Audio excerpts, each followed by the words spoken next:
জুতা চিনেন? হ্যাঁ চিনি তো, লোফার নাকি কেস কোনটা? মেগো স্যান্ডেল। কোনো ভাবে এটা রাজি করানি তো দূরের কথা, এটা লোক কথাই কইবার পারতাছি না, কি করা যায়? আচ্ছা একটু অন্যভাবে ট্রাই করে দেখি। আচ্ছা আপনি এক কাজ করেন, আপনার বাসার ঠিকানাটা একটু দিয়েন, আপনার লেগে অনেক সুন্দর একটা গিফট কিনছি তো, এটা আপনার বাসার ঠিকানায় পাঠাই দি মনে। আপনার কাছ থেকে আমি গিফট নিতে যাবো কে? আমার বাপ মাই কি আমার কিছু কিনা দেয় না? আচ্ছা তাইলে আমার বাসায় একদিন দাওয়াত রইলো, আপনি একদিন দাওয়াত খেয়ে যান। আপনার বাড়িতে আমি দাওয়াত খাইতে যাবো কে লিগে? আমার বাপ মাই কি আমারে খাওয়ায় না? সুজা কথা কইলে ওইটাই কয় তেরা কথা। আচ্ছা তাইলে এক কাজ করেন, আপনার বাসায় একদিন আমারে দাওয়াত দেন। আপনার বাপ মাই কি আপনার বাসায় খাওয়ান দেয় না? মানুষের বাসায় দাওয়াত খাইতে চান?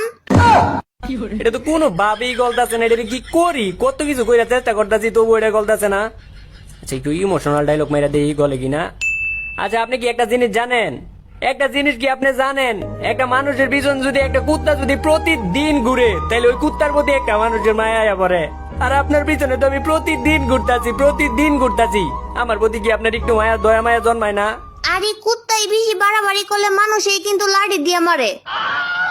ইমোশনাল ডায়লগ মেরাও কাম হইলো না। আচ্ছা মাইয়ার না বাপের প্রতি দুর্বল। আচ্ছা ওর বাপের নামে একটু প্রশংসা করে দেই, গলে কিনা।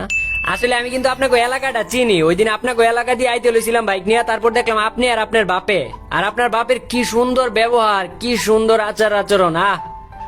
আসলে আপনার বাপের লোকটা অনেক ভালো মানুষ। কিন্তু আমার তো বাপই নাই, আরো 15 বছর আগে মারা গেছে। তাইলে এটা মনে হয় আপনার চাচা ছিল? আমার কোনো চাচাও নাই। চাচাও নাই?